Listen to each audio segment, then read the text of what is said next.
I thought we'd walk through the garden today because this has been a very different growing year for me. I planted things much later than I normally do. We've had really extreme heat for weeks, we've had very little rainfall, and we've had problems with our irrigation water. But yet, there are things out here in the garden that have surprised me. Some things are just starting to produce, while other things did better than I expected. And there are a few things that reminded me I absolutely cannot skip. I'll show you what's growing, what struggled, what worked, and things that I will definitely do different next year. Probably one of the things that saved me, at least as far as my peppers go, was that I overwintered my peppers from last year. That way I got a jump start. Every year, just before we have a frost, I pull my pepper plants up out of the ground, I spray their roots off, and I usually cut them back to where they're just about 6 to 8 inches tall. Pot them up into some good, clean, new soil in 1-gallon pots, and then I store them in my greenhouse. And this can be done in a garage as well.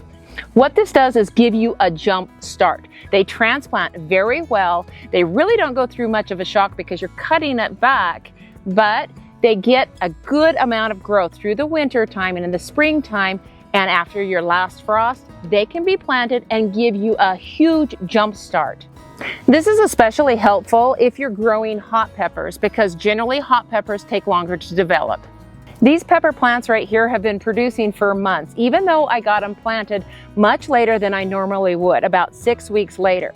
Now the other plants that I got, the pepper plants that were in 4-inch pots, they're far behind and they're just now starting to put on some blossoms. This is where overwintering peppers gave me a big advantage. As you can see here, these little pepper plants are just now starting to blossom versus these larger plants behind me that have been in production for months. And so this is something that I will definitely do every single year. Normally I plant very densely in my garden. If you were to walk through my garden, you wouldn't see any bare spaces, or you'd at least see young seedlings just coming up out of the soil, or you'd see a dense canopy. I plant more intensely because I get more vegetables per square foot. Also, once that vegetation has grown up, it creates a natural canopy that protects that soil. It shades that soil, keeps it a little bit cooler, and it helps with evaporation.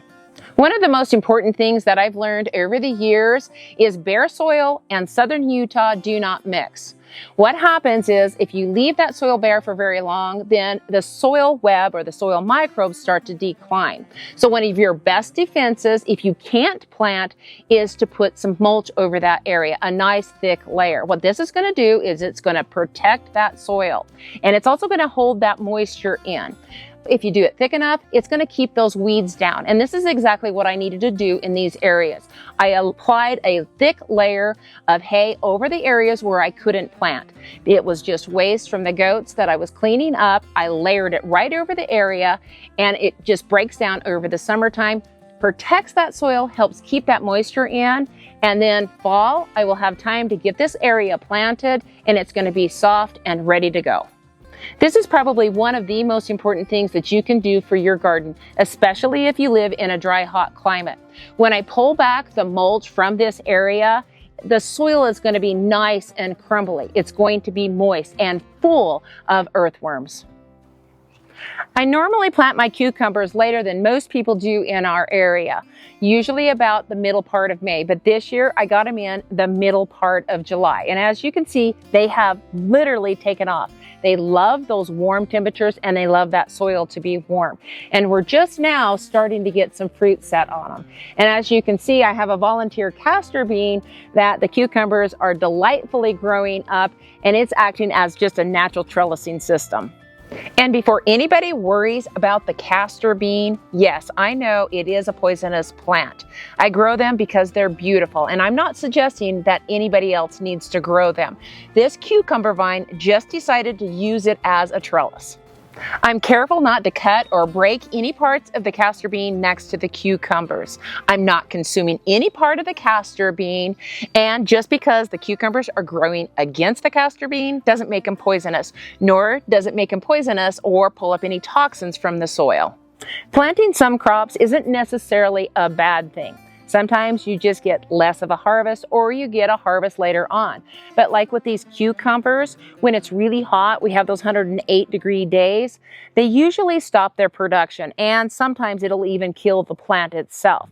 And the other good thing about planting a little bit later is I've bypassed a lot of those pests that have knocked out my neighbor's plants already. You'll notice in my garden that I have a lot of tall plants, and most of them are actually volunteers. And I do try to thin out a lot of these, but it's actually a good thing when you live in a desert, hot climate like we do, because it offers shade throughout the garden throughout the day. Now, of course, you don't want too much because then you end up with too much shade. But what these are doing is offering that shade for the plants that are beneath them to grow healthy and not be stressed because of that heat. This year, our blackberries have been phenomenal. We've actually gotten 2 harvests out of it.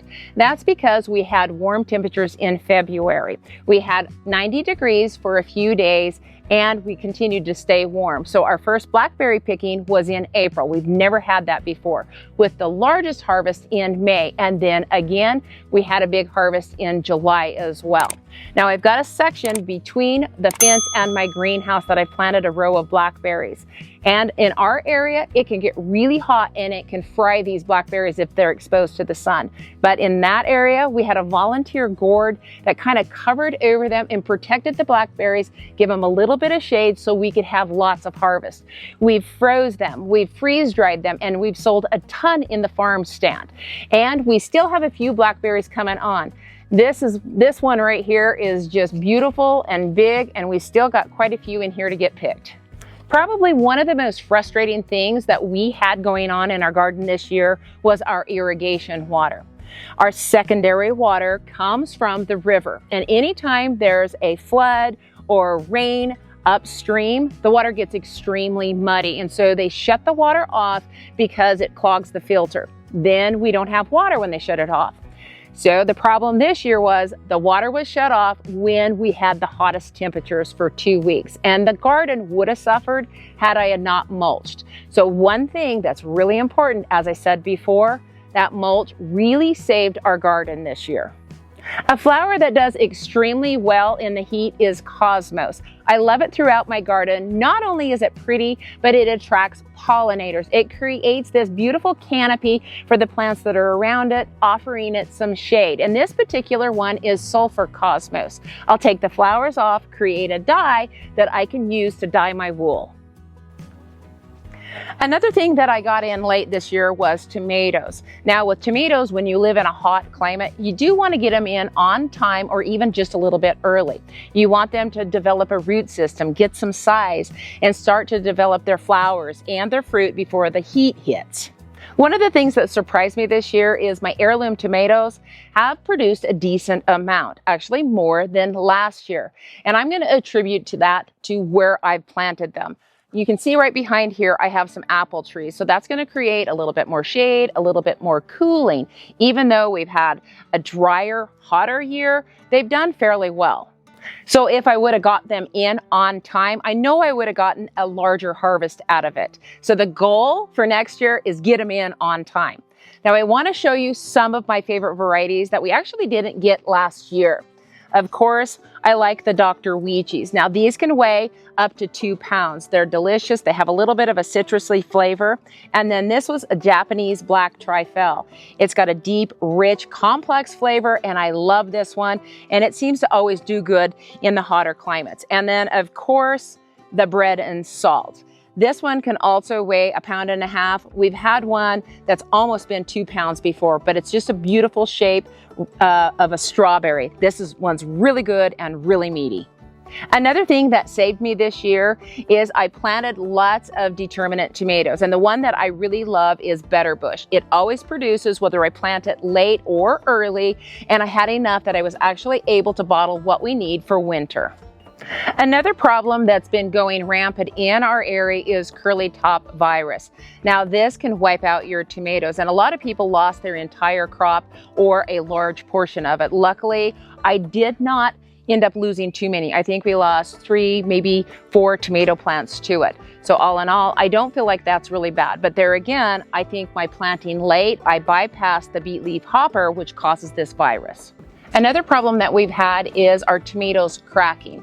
Because we've had hot temperatures, we've been in a drought, and our irrigation water was off for 2 weeks. Then we watered. What happens to the tomatoes is they get a flush of water that causes them to grow and crack when you start to water them again. And so that's where even watering, mulching can really help with that. But still, if the ground is dry and then it gets an influx of water, this is what you're going to have happen. Probably one of our biggest pest pressures this year has been grasshoppers when they were young and now when they're adults. Usually this time of year we end up with a lot of grasshoppers, but this year the pest pressure is really high and it's really hard to battle them organically. Now you can treat them when they're young with a product called Nosema locustae, or in other words, Simispore, and that works when they're babies, and then you don't have as many when they're older. But when they're big, it's hard to battle them rather than just catching them. They'll devastate a garden. They love tomatoes. They love to eat a lot of your fruits. And this tomato right here is a good example of what a grasshopper can do. Even though these tomatoes are quite ugly, not all is lost. Now, obviously, I'm not going to be putting this in the farm stand, but you could still slice this and eat it. But a tomato like this, where it's got splits and it's got a bite out on it, you can actually cut this out. And this is what I do with my damaged tomatoes that are severely cracked or they've got bites out of them.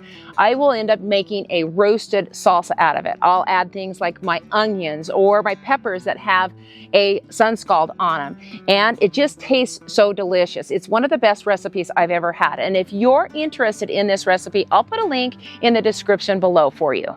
I wanted to show you this section right here because this is a new tomato that I planted this year.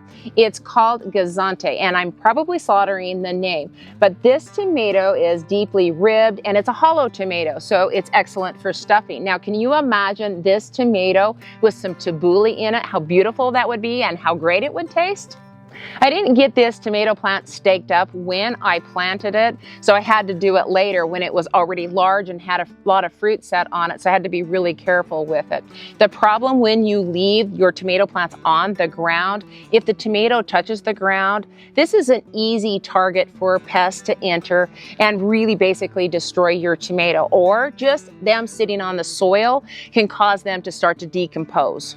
Even though the tomato plant was quite large and I didn't want to knock off any of the fruit, so I got a little bit of help to just kind of weasel it through this large opening on this trellis. This trellis is wide enough that we were able to go right up through it and then just tie it where we needed to hold it up. This is a Vago trellis. It's a Vago Max Grow. And if you're interested in something like this, then I'll put a link in the description below plus a discount code, and this helps our channel out.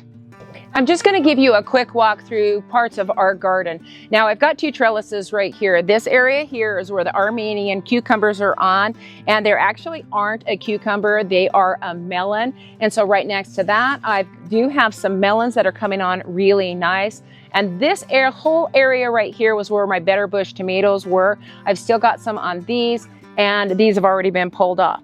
And this area here is where my pumpkin on the sticks are at, and I love these for fall arrangements. They're so vibrant and bright and beautiful, and I put these in my farm stand.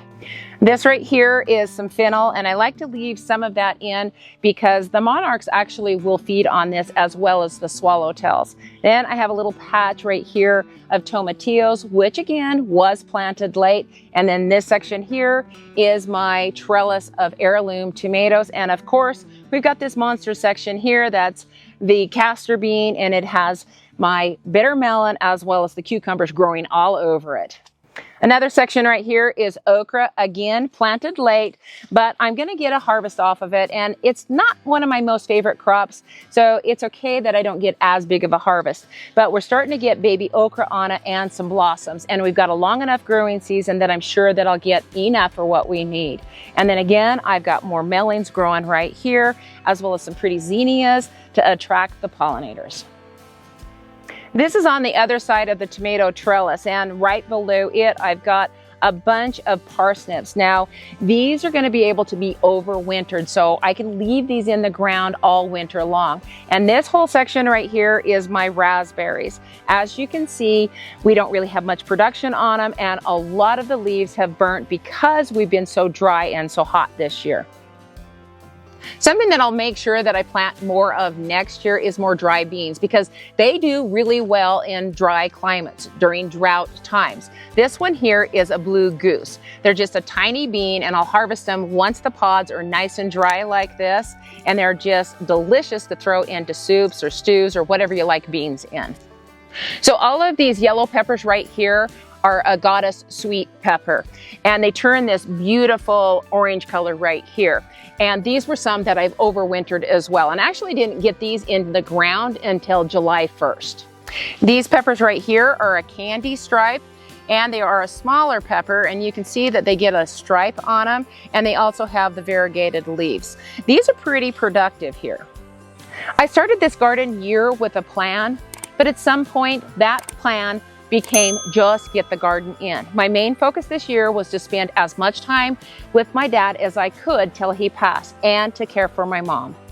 Many of us have years that take us away from the garden for one reason or another, but if we observe, take notes, what worked, what didn't work, what saved our garden that year, that can make all the difference in the world.